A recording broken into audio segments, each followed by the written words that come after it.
Break के बाद आपका स्वागत है। झारखंड में जल्द ही जनता की चुनी हुई सरकार शपथ ले सकती है। अगर सब कुछ ठीक ठाक रहा और आखिरी वक्त में कोई बाधा नहीं आई तो जल्द ही जेएमएम नेता हेमंत सोरेन सूबे के कमान संभालेंगे। सरकार गठन का खाका लगभग तैयार हो चुका है। बस 10 जनपद से हरी झंडी मिलनी बाकी है। ग्रीन सिग्नल लेने के बाद प्रदेश कांग्रेस के नेता दिल्ली में फिलहाल हैं। सब्र का फल मीठा होता है और देर से ही सही जेएमएम को उसके सब्र का फल मिल गया। हालांकि बीच बीच में कांग्रेस ने जो दांव खेला उसने जेएमएम को काफी थका दिया, लेकिन अब कांग्रेस हेमंत सोरेन को हूल दिवस का तोहफा देने जा रही है।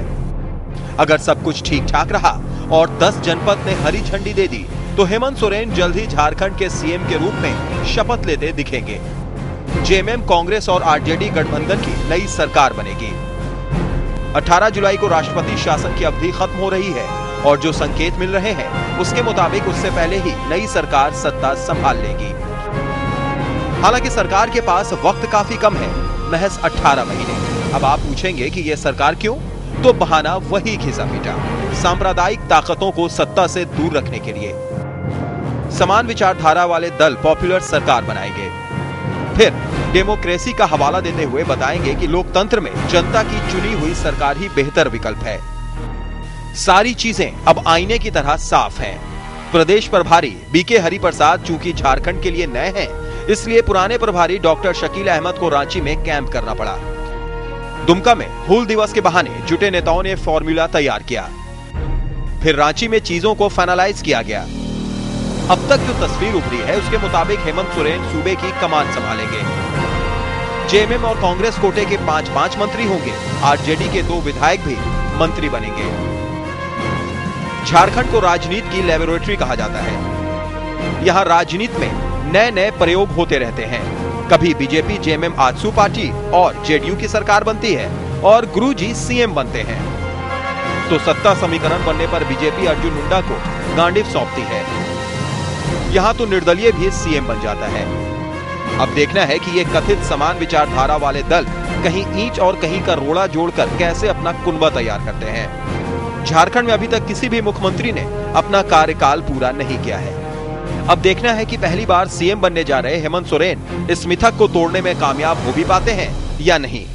Bureau report, Aryan news. चलिए, स्थिति स्पष्ट हो जाएगी। चर्चा को हम आगे बढ़ाते हैं और हमारे साथ स्टूडियो में मेहमान बने हुए हैं मुकेश कुमार सिंह जी। आपसे जानने की कोशिश करेंगे ये जो हो रही है, ये वाकई में ये सरकार चल पाएगी? और जिस तरह से सिर्फ एक बात, विकास का जो एजेंडा है, हर सरकार चाहती है विकास होना चाहिए और आज की तारीख में झारखंड में सबसे जरूरी है विकास। लेकिन ये जो लोकतांत्रिक सरकार बन रही है, क्या आपको लगता है कि विकास कर पाएगी? वक्त काफी कम है और जिस तरह से मतलब एकदम नजदीकी मामला बना हुआ है, जरा सा भी इधर उधर होगा सरकार गिर जाएगी। देखिए, जैसा मैंने पहले भी कहा कि ये जो तीनों पार्टियां हैं, जो तीनों महत्वपूर्ण पार्टियां हैं, जो राष्ट्रीय पार्टियां हैं या क्षेत्रीय पार्टियां हैं, जिसमें कि कांग्रेस है, जेएमएम है और आरजेडी है, इन तीनों के पास भी एक स्पष्ट बहुमत नहीं है। तो बहुमत कहां से आ रहा है? तो बहुमत आ रहा है निर्दलीय के भरोसे। और वहां जो झारखंड की तस्वीर है, तो झारखंड में आप जो 2000 से आप उसका आंकलन करेंगे तो आप पाएंगे कि वहां बिना निर्दलियों के सरकार नहीं बनती है। और जो निर्दलीय हैं उनकी ऐसी भूमिका रही है कि जैसे मधु कोटा जी की तस्वीर देख रहे हैं कि हिंदुस्तान में ऐसा नहीं हुआ कि मुख्यमंत्री जो है एक निर्दलीय बने और बाद में वो जेल में जाए। तो वहां ये सरकार बनना और सरकार का चलना महत्वपूर्ण नहीं, सरकार किस ढंग से चलेगी और आने वाले समय में विकास के मुद्दे पे या राज्य के विकास के मुद्दे पे किस ढंग से काम करेगी वो ज्यादा महत्वपूर्ण है। तो सरकार केवल बनाना बहुत बड़ी भूमिका के रूप में नहीं देखा जाए। वो गरीब राज्य है, वो आदिवासियों का राज्य है, वो गरीब लोगों का, मूलवासियों का राज्य है और वहां जो एक बड़ी आबादी है गरीबों की, वो बहुत बड़ी है, जो दूसरे देश के किसी दूसरे हिस्से में नहीं पाएंगे। और मेरा अपना व्यक्तिगत अनुभव है, मैं हेमंत जी के साथ भी मैंने काम किया है, उनको मैं नजदीक से जानता हूं। बाबूलाल जी के साथ भी मैं रहा हूं, उनको भी मैं नजदीक से जानता हूं और एक समीक्षक के रूप में मेरा उस क्षेत्र से लगातार जुड़ाव रहा है। मैंने वहां की जो विधानसभा के 80 क्षेत्र हैं उस पर काफी ज्यादा व्यापक रूप से उसकी समीक्षा की है। तो मेरा ये मानना है कि पहली बात कि ये सरकार जो बन रही है और एक नए प्रतिनिधि के रूप में, एक नए चेहरे के रूप में, मुख्यमंत्री के रूप में वो झारखंड में आ रहे हैं, इसके लिए उनको बहुत सतर्कता से और बहुत दूर से अपनी उम्र से ज्यादा अनुभव के साथ में उनको एक स्पष्ट सोच के साथ में विकास के मुद्दे पे काम करना होगा, अगर वो भविष्य में अपना अच्छा करना चाहते हैं और अपनी पार्टी का अच्छा करना चाहते हैं। तो एक तो सबसे बड़ी चुनौती उनके सामने है। दूसरी बड़ी जो चुनौती वहां सामने आ रही है कि जो निर्दलीय जो हमेशा जिनका व्यवहार जो है दूषित रहा है और हमेशा वो किसी न किसी कारण से सरकार को गिराने में भूमिका निभाते रहे, उसको किस ढंग से ये संजो के चलेंगे। जैसे मधु कोड़ा की पत्नी है, जैसे दूसरे लोग हैं, हरिनारायण राय जी हैं, तो ये लोग जो है इनकी मांगे अलग होती हैं और आपने जरा सा उनके साथ में समझौता नहीं किया तो वो सरकार गिराने की बात करने लगेंगे। तो आने वाले समय में इन जो बाकी जो निर्दलीय हैं, जो 6 निर्दलीय हैं, इनको कैसे आप संभालेंगे। तीसरा जो महत्वपूर्ण जो बात आ रही है कि 2014 का जो चुनाव है उसमें तो आपने 2 समझौते कर लिए, 2 घटक दल ने समझौता कर लिया, एक घटक दल वो बाहर है। तो वो घटक दल आने वाले समय में 2-4-5 महीने में जब उसको अपनी जमीन को देखना होगा, अपनी राजनीतिक जमीन को देखना होगा, देश के परिदेश में अपनी जमीन को देखना होगा, तो वो किस ढंग से काम करते हैं। तीसरी बात जो विपक्ष वहां का है, अब बाबूलाल जी की भूमिका बहुत महत्वपूर्ण हो जाती है कि बाबूलाल जी और बाकी लोग क्या कर रहे हैं। बाबूलाल जी अगर अकेले चल रहे हैं और ये दोनों घटक दल हैं तो वो अपनी समीक्षा उनको करनी होगी। बाबूलाल जी को सुदेश महतो के साथ में अगर वो साथ जाते हैं, उनको समझौता करना, मतलब नया परिदृश्य वहां तैयार होने जा रहा है कि बाबूलाल जी और सुदेश महतो अगर साथ जा रहे हैं तो वहां एक दूसरी जो वहां की क्षेत्रीय शक्तियां हैं वो जब जुड़ती हैं तो आप जो 14 लोकसभा के परिणाम आएंगे तो उसमें एक अजीब गरीब आप सफलता और असफलता का दौर पाएंगे। अगर बाबूलाल जी सुदेश महतो और कांग्रेस पार्टी साथ में आते हैं तो वहां एक दूसरा समीकरण बन जाता है। तो वहां के कई समीकरण, चूंकि जैसा कि आपने जिक्र किया कि राजनीतिक एक प्रयोगशाला है और उस प्रयोगशाला में बहुत तरह तरह के जो है वो प्रयोग होते रहते हैं, लेकिन सबसे जो महत्वपूर्ण बात अभी झारखंड के सरकार के सामने में आ रही है, सरकार बनने जा रही है और सरकार बनेगी, इसमें कोई दो अतिशयोक्ति नहीं है कि सरकार वहां नहीं बनेगी, सरकार बनेगी और हेमंत सोरेन उसके नए मुख्यमंत्री होंगे। हेमंत जी को आने वाले समय के लिए अपना जो भी मंत्रिमंडल होता है उसमें साफ सुथरे छवि वाले लोगों को, कर्मठ लोगों को और एक दूरगामी परिणाम देने वाले लोगों के साथ में अपनी टीम को लाना होगा। और वहां हो सकता है कि जो उनकी पार्टी में बुजुर्ग सदस्य हैं उनका भी विरोध उनको झेलना पड़े, उसको भी उनको स्वीकार करना होगा और नए सोच के साथ में एक दूरगामी भविष्य की सोच के साथ में उनको अपनी पार्टी को, चूंकि झारखंड मुक्ति मोर्चा वहां की ऐसी पार्टी थी जिसने झारखंड के संघर्ष के लिए सबसे ज्यादा बलिदान दिया और काम किया, तो उनको उस बात का भी निर्वाह करना होगा कि हमको एक ऐसा स्वच्छ सरकार देना है या ऐसी महत्वपूर्ण सरकार देनी है जो विकास को सचमुच जमीन पे उतार सके। नहीं तो आने वाले समय में उनके साथ भी वैसा ही लोग, क्योंकि जनता को जो बोल रहे हैं लोग कि वहां की जनता नहीं समझ रही है या बाकी चीजें नहीं है, तो वहां सबसे महत्वपूर्ण है कि वहां जो भी लोगों ने हमेशा जो काम किया, गलत काम किया, वो सत्ता में नहीं आए और सत्ता से उनको दूर रखा गया। ये अलग बात है कि उनके संख्या में थोड़ा बहुत परिवर्तन हुआ, ज्यादा परिवर्तन नहीं आया, लेकिन इस बार वहां की परिस्थितियां बिल्कुल दूसरी तरह की हैं। नए समीकरण हो रहे हैं, क्षेत्रीय पार्टियां ज्यादा मजबूती से उभर के आ रही हैं, तो इसलिए इस बात का उनको ध्यान रखना होगा। अली साहब, एक सवाल और, आपने 14 सीट है, 10 और 4 का आप लोगों ने बंटवारा कर लिया, आरजेडी के लिए क्या प्लान रहेगा? देखिए, जहां तक अभी तो क्लियर तो हुआ नहीं है कि 10 सीट पर लड़ेगी कांग्रेस या 4, ये तो मीडिया की उपज है कि 10 सीट कांग्रेस को मिला, 4 सीट झारखंड मुक्ति मोर्चा को मिल रहा है, ऐसी कोई बात नहीं अभी है। हम कांग्रेस पार्टी बहुत ईमानदारी से सेकुलर फोर्सेस को साथ लेकर के चलने का प्रयास किया है और कर रही है अब तक। जहां तक आरजेडी का है, हमारे बाहर से कांग्रेस को सपोर्ट कर रही, ईमानदारी पूर्वक आरजेडी ने सपोर्ट किया है, दिया है, हर कांग्रेस के दुख के इसमें आरजेडी खड़ी रही है। और उम्मीद है कि वहां झारखंड में भी हम लोग वहां पर जो भी होगा फैसला हाईकमान का वो लालू जी भी मानेंगे और कांग्रेस देंगे तब तो मानेंगे, लेकिन मानेंगे, जरूर मानने मिलेगा। वो तो अभी मीडिया कहने कि 10 सीट कांग्रेस ले लिया है और 4 सीट ये बंटवारा हुआ, ऐसी कोई बात नहीं है।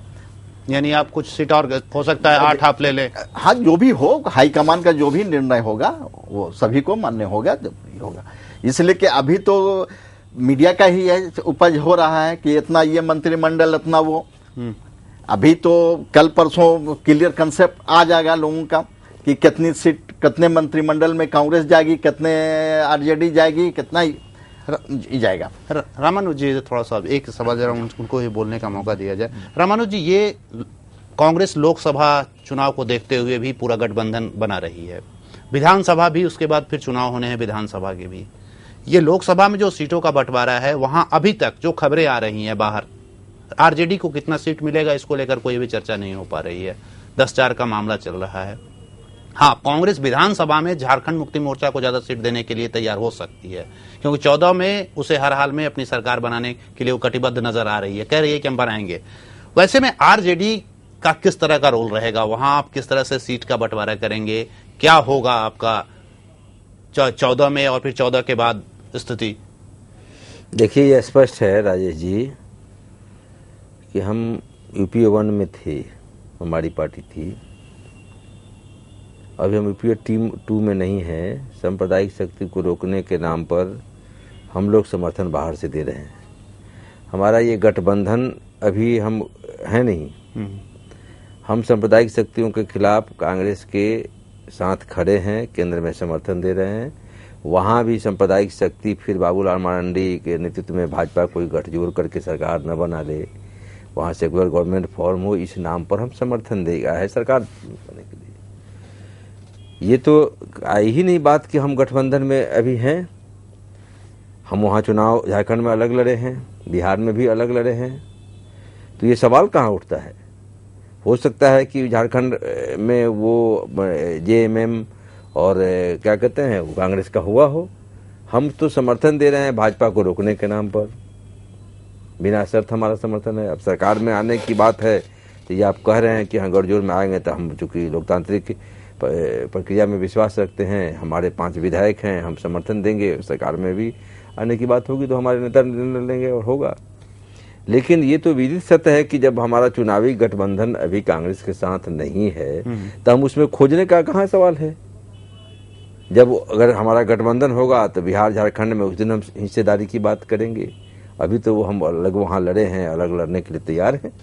अच्छा, फिलहाल अभी ऐसा कुछ नहीं है? ऐसा कुछ नहीं है हमारे साथ। हम लोग इस नाम पर जिससे केंद्र में समर्थन दे रहे हैं, उसी तरह से झारखंड में हमने समर्थन दिया है। बिहार में भी जब बात आएगी, कांग्रेस जैसे भी करेगी, हम लोग जब कह रहे हैं, हमारे नेता हम लोग कह रहे हैं कि हम लोग हर हाल में कांग्रेस के साथ रहेंगे। हम लोग सांप्रदायिक शक्ति के साथ किसी भी हालत में नहीं जाए।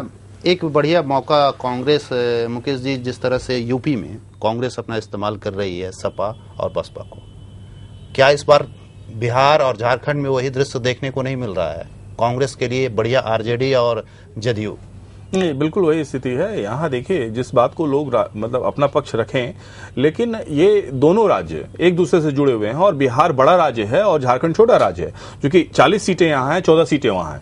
क्योंकि वहाँ सरकार बनानी थी और तत्कालिक व्यवस्था के रूप में ऐसी बातें की गई जिसका मैंने जिक्र किया कि सरकार कितने दिन तक स्थिर होकर चलेगी वो देखने वाली बात है।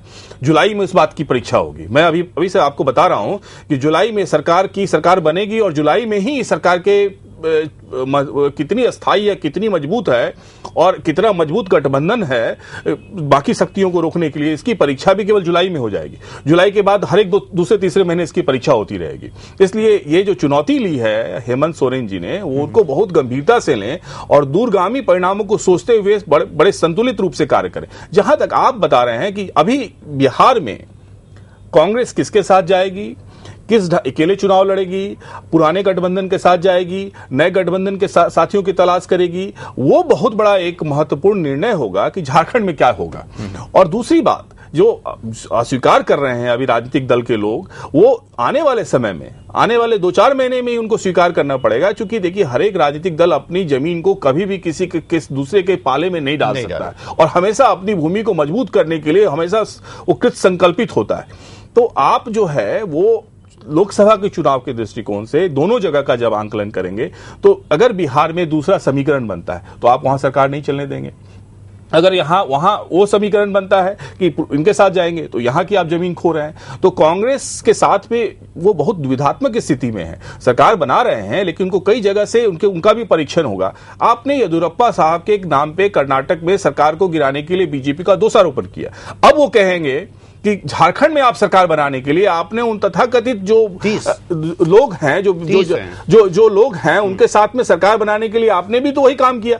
तो आप किस ढंग से, चूंकि राहुल जी ने एक बहुत स्पष्ट जो अपना मंतव्य जारी किया था कि मैं ऐसे लोगों के साथ में काम, मतलब जो आने वाले समय में है, मैं ऐसी सरकारें बनाने का प्रयास करूंगा जिसमें कि जो लोग हैं आपराधिक प्रवृत्ति के हैं या जिन पे दूसरी चीजें हो रही हैं, तो झारखंड में जो निर्दलीय लोग हैं उसमें कई लोग ऐसे हैं, वो बोलेंगे कि हम लोगों के खिलाफ सीबीआई की जांच चल रही है, विधायक हैं वही, यही मैं जिक्र कर राजेश, यही मैं केवल जांच नहीं चल रही है, उसमें से कुछ लोग ऐसे हैं जो जेल में हैं या उनके पास इस जगह केसेस हैं कि वो उसको संभालना चाहेंगे। तो ये जो एक समझौतावादी परिस्थितियां वहां बन रही हैं, उसके लिए भी कांग्रेस को जवाब देना होगा। ये नहीं कहा सकता राजनीतिक प्रदेश में कि नहीं हमने एक सरकार बना ली और बहुत अच्छी बात, और जनता भी इस बात को समझ रही है। इसलिए झारखंड के परिप्रेक्ष्य में जब हम लोग बात कर रहे हैं, वहां के सरकार के परिप्रेक्ष्य में बात कर रहे हैं, तो 3 महत्वपूर्ण चीजें हैं।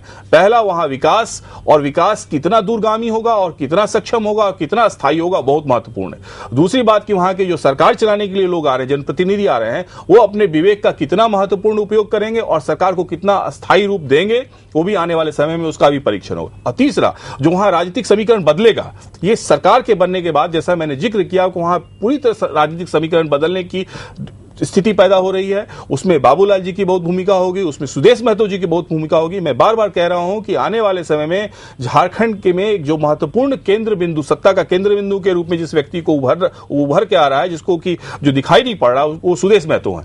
तो सुदेश महतो और बाबूलाल मरांडी अगर साथ में जुड़ते हैं तो दोनों के पक्ष में बहुत महत्वपूर्ण शक्ति का एक साथ ध्रुवीकरण होगा। और इनको अगर दूसरे छोटे घटक दल का सहयोग मिलता है या सीपीआई का सहयोग मिलता है, तो वहां आने वाले समय में 2014 के चुनाव से और आने वाले विधानसभा के चुनाव में बिल्कुल एक नया समीकरण वहां तैयार होने जा रहा है। बीजेपी का क्या रहेगा? विपक्ष में होगी बीजेपी क्योंकि एकदम बराबर का मामला है। ये आपने बहुत ही महत्वपूर्ण सवाल पूछा राजेश जी कि 18 का मामला है। नहीं, बीजेपी के साथ क्या है कि बीजेपी अपने को बहुत सक्षम मान रही है, लेकिन बीजेपी के नेता भी बहुत वहां अगर सुलझे हुए होंगे, तो जैसा उन्होंने सुदेश महतो जी को अपने साथ में लेकर सरकार बनाने का काम किया था, और सुदेश महतो अभी भी उनकी तरफ जुड़े हुए हैं, तो सुदेश महतो एक ऐसा, अभी वहां के राजनीतिक परिप्रेक्ष्य में आप देखेंगे, वहां के विधानसभा क्षेत्रों के परिप्रेक्ष्य में देखेंगे, वहां के महतो वोट्स को आप जब देखेंगे और वहां के नौजवान जो हैं, और उनमें जो सुदेश महतो के पीछे ललक पैदा हो रही है, जैसे हेमंत सोरेन नए नौजवान मुख्यमंत्री होंगे, बाबूलाल जी भी उसी समीकरण में आते हैं, लेकिन थोड़े सुलझे और परिपक्व नेता के रूप में, तो सुदेश महतो की भूमिका बहुत अहम होने जा रही है कि सुदेश महतो को अगर वो बीजेपी के साथ जाते हैं और छोटे घटक दल का सहयोग लेते हैं, तो बीजेपी किसी मायने में भी वहां कमजोर नहीं हो रहेगी। तो 2014 की ये एक ढंग से का के लिए सारी व्यवस्था हो रही है, और उसका लाभ क्षेत्रीय वहां जो दल हैं, जैसे यहां झारखंड मुक्ति मोर्चा ने इसका उपयोग किया, और उसका ये सही उपयोग किया उसने। राजनीति में अगर किसी पार्टी को अवसर मिलता है और उसका उपयोग करता है, लेकिन उसका उपयोग करना गलत नहीं होगा। आने वाले समय में आप किस ढंग से एक अच्छी सरकार, स्वच्छ सरकार, साफ सुथरी सरकार और विकास के मुद्दे से जुड़ी हुई और काम करने वाली सरकार को देंगे, वो हमारे लिए बहुत महत्वपूर्ण है। अली साहब, एक सवाल आपके कुछ दिन पहले भी एक खबर आई थी और बराबर ये खबर आ रही है कि झारखंड मुक्ति मोर्चा जो है, कांग्रेस जो है झारखंड में अभी तक बूथ स्तर पर अपने कार्यकर्ता को नहीं खड़ा कर पाई है, और सरकार अगर बन रही है, वैसे हालत में ये आपका एक प्रथम मुद्दा रहेगा कि आप पूरी तरह से अपने संगठन का एक बार फिर से विस्तार करें। वहीं पर पहले से आपके ऊपर एक तो विस्तार करना, दूसरा सरकार बचाना, सरकार चलाना, ये तमाम तरह के रहेंगे। अभी जो स्थिति है मुकेश जी और रामानु जी, आपसे भी मैं शेयर करना चाहूंगा कि खासकर बाबूलाल मरांडी और सुदेश महतो का जो आपने जिक्र किया, ये दोनों लोग सीधा क्षेत्र में हैं और लगातार ये लोग धरना प्रदर्शन और जनता से जुड़ रहे हैं। कितना आसान होगा वैसे स्थिति में सत्ता में आने के बाद कांग्रेस के लिए वहां पर अपने आप पैर पसारना? एक चीज तो बता दें कि जहां बूथ स्तर तक काम की बात जो कहा कि संगठन नहीं बना है, ऑल ओवर इंडिया में राहुल जी एक डेडलाइन दिए हुए थे कि इसने जून तक का कि आप बना करके 100% बूथ कमेटी बना करके, जैसे बिहार में हम लोग 100% बना करके दे दिया है। ये पिछले 22 तारीख को हम लोगों ने कमेटी, बूथ कमेटी तक हम लोग बिहार में संगठन को हम लोग बनाए। उसी तरह से वहाँ कुछ ब्लॉक प्रखंड बाकी हैं झारखंड में भी, लेकिन बूथ स्तर पर वहाँ पर भी हमारा तैयार है वहां झारखंड में, वहां पर कैडर रहा। लोकसभा असेंबली की बात हम अभी नहीं कर रहे हैं। लोकसभा का चुनाव जो होता है वो देश को के इस पर होता है। वहां पर देश की जनता की कौन स्टेबल गवर्नमेंट दे सकती है, कौन अच्छी सरकार दे सकती है। तो वहां झारखंड हो या पूरे देश की, अभी जो दो वोटर्स जो है दो भाग में है, एक सेकुलर वोटर्स हैं और एक फास्टिस्ट ताकतें जो हवा बनाने की कोशिश कर रही, जिनका कोई अभी देश में हवा नहीं है। तो लोकसभा के इलेक्शन का जब चुनाव आवेगा तो उसमें जो यूपीए में जो भी घटक दल आएंगे उनको अच्छी सीट आएगी देश के अंदर।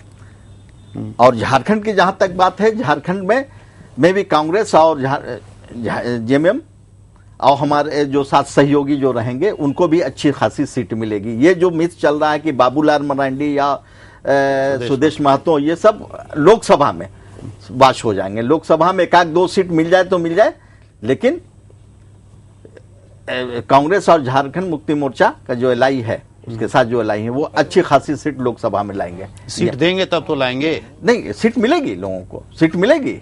अब सीट तो आप अभी तक देने का आप नहीं, अभी तो शुरुआत हुई है। अब बैठ के लोग बात करेंगे, जो लीडर हैं दिल्ली के में जो बैठे हुए हैं लोग हैं वो बैठ करके करेंगे। इसलिए कि अभी जो है हमको फासिस्ट ताकतों को रोकना है, गिव एंड टेक का मामला है। कुछ हम छोड़ेंगे, कुछ इनसे छुड़वाएंगे, इनसे लेंगे कुछ छोड़ेंगे। हाँ, चलेगा, ये चलेगा। ये रामानुज जी, ये जदयू भी वहां बाहर से सपोर्ट करने की बात कर रही है। वैसे स्थिति में क्या आप साथ रहेंगे? देखिए, जदयू क्या करेगी नहीं करेगी ये हमारे जुरिडिक्शन करने का ये लोगों से पूछना होगा आपको। मैं आपको बता दूं डंके के चोट पर कि हमारी पार्टी वेल डिसाइडेड है, इसमें द माइंड मेकअप नहीं मेडअप है कि साहब हमको हमारी पार्टी को हर हाल में वैसी शक्तियों देश दुर्ध्रुवीय राजनीति की ओर है। बाइपोलर पॉलिटिक्स का एरा बना हुआ है, कॉलिजन पॉलिटिक्स का एरा है। इसलिए हमको हर हाल में जो सेकुलर फोर्स है और उसका मिला जुला के जो देश में परिदृश्य उभरा है वो यही है कि साहब कांग्रेस लीड ये है वो, तो हमको तो खड़े रहना है। अब जेडीयू क्या करेगी ये जेडीयू और कांग्रेस के लोग बताएंगे। हम क्या करेंगे, हमारी पार्टी क्या, हमारी पार्टी का जो डिसीजन है, हमारे नेता का जो डिसीजन है, जो पार्टी के प्रवक्ता के नाते जो हमको बोलना है वो यही लाइन है कि हम कांग्रेस के साथ खड़े हैं, खड़े रहेंगे सांप्रदायिक शक्तियों को। अगर जदयू भी साथ में खड़ी हो तब भी खड़े रहेंगे। हम तो कहाँ ही करने जा रहे हैं, हमारा कोई ऐसा ये नहीं कंडीशन है किसको कांग्रेस लेते हैं किसको नहीं लेते हैं। हम खड़े हैं हर हाल में। आप हर हाल में खड़े हैं। मुकेश जी, वैसे स्थिति में हम आपसे ये भी जानना चाहेंगे वहां की जो जनता का क्या मिजाज है। आप बरसों से वहां समीक्षा करते रहे हैं, लोगों से मिलते रहे हैं। ये जो झारखंड में बार बार सरकारें आती हैं और जाती हैं, जनता क्या सोचती है, वो क्या चाहती है? देखिए, मैंने आपको बहुत स्पष्ट रूप से जिक्र किया कि वहां क्षेत्रीय जो दल हैं वो बड़े घटक दल के रूप में आ रहे हैं और जो राष्ट्रीय पार्टियां हैं वो छोटे घटक दल के रूप में आ रही है। ये जो परिवर्तन आया, ये जो परिवर्तन झारखंड के बनने के बाद आया, क्योंकि वहां एक समय में एक पूरी तरह से कांग्रेस के पाले का राज्य था या पाले के हिस्से का ही राज्य था। तो वहां जो कांग्रेस की धीरे धीरे जो उसमें गिरावट आ रही है और उनके संख्या में कमी आ रही है और उनकी मजबूरी हो रही है कि वो अकेले चुनाव में नहीं जाएं। और पिछली दो चुनाव जो हुए हैं, लोकसभा के चुनाव जो हुए हैं, 2004 के हुए हैं या 2009 के हुए, उसमें उन्होंने स्थानीय क्षेत्रीय दल का साथ लिया और साथ लेने के बाद उन्होंने अपने ढंग से उसका उनको सफलता या बहुत ज्यादा आसाती सफलता मिली या कम सफलता मिली। मैंने जैसा जिक्र किया था कि 2004 में ये जो बात आ रही है कि नहीं उसमें संख्या में कमी बेसी होगी, उसमें कोई कमी बेसी नहीं होगी। कांग्रेस ने बहुत स्पष्ट रूप से निर्णय लिया है। कांग्रेस के निर्णय का 2014 के चुनाव का सबसे बड़ा महत्वपूर्ण कारण है कि ये राज्य सरकार को एक ढंग से उन्होंने रखा है और चलाने के लिए कि 2014 में वहां से ज्यादा सीटें कांग्रेस को आए, क्योंकि उस समय भी 8 सीटें कांग्रेस ने लड़ी थी और उनको 6 सीटें मिली थी और झारखंड मुक्ति मोर्चा ने 4 सीटें लड़ी थी और उनको 3 सीटें मिली थी। तो ये इस ढंग से आप जब देखेंगे 2014 के चुनाव को तो ये पाएंगे कि 2014 के लोकसभा के चुनाव को ध्यान में रखते हुए राज्य सरकार के गठन की भूमिका तैयार हुई है। और इस भूमिका में जो आपका कहना है कि आने वाले समय में किस ढंग से ये चीजें चलेंगी, तो उसमें मेरा जो कहना है कि जनता वहां वहां 4 हिस्से में वो राज्य बटा हुआ है। संथाल परगना की का बिल्कुल क्षेत्र अलग है, वहां जेएमएम का गढ़ माना जाता है, वहां से ज्यादा संख्या में जेएमएम के लोग आते हैं। जो छोटा नागपुर का क्षेत्र है वो मिश्रित है, वहां से अलग संख्या में आते हैं। जो छोटा नागपुर का प्लेटो जिसको कि हम रांची और रांची के आसपास के क्षेत्र में पाएंगे, वहां सुदेश महतो की भूमिका अहम हो जाती है। और जब हम पलामू और दूसरे क्षेत्रों में लातेहार और गढ़वा के क्षेत्रों में जाते हैं तो वहां एक मिश्रित वातावरण बनता है। तो जब आप पूरे क्षेत्रों का आप जो विश्लेषण करेंगे तो पाएंगे कि आने वाले समय में जिस बात का मैं जिक्र कर रहा हूं कि सुदेश महतो जो क्षेत्रीय वहां राजनीतिक पार्टियां हैं उनकी भूमिका बहुत अहम होने जा रही है, बड़ी होने जा रही है। और उनकी तैयारियां, जैसे एक उदाहरण मैं देना चाह रहा हूं कि सुदेश महतो की संख्या में लगातार इजाफा हो रहा है, तो उसको देखना बहुत महत्वपूर्ण होगा कि किस ढंग से आने वाले समय में किसके साथ हो जा रहा है। बिल्कुल, किसके साथ कौन जा रहा है ये देखना दिलचस्प होगा। फिलहाल जो स्थिति है सबकी नजर दिल्ली पर टिकी हुई है और दिल्ली में जो राजनीतिक गुना भाग बैठाया जा रहा है, जो राजनीतिक गोटियां बैठाई जा रही हैं, उस पर सबकी निगाहें हैं। और फिलहाल आप लोगों ने अपना कीमती वक्त दिया, इसके लिए बहुत बहुत शुक्रिया। और देखते हैं कि कल का जो सुबह होने वाला है, कल जो सूर्य उगने वाला है झारखंड में, उसका कैसा असर, राजनीतिक असर देखने को मिलेगा और क्या परिवर्तन आएंगे, इस पर हम सबकी निगाहें बनी रहेगी। फिलहाल हमें दीजिए इजाजत, नमस्कार।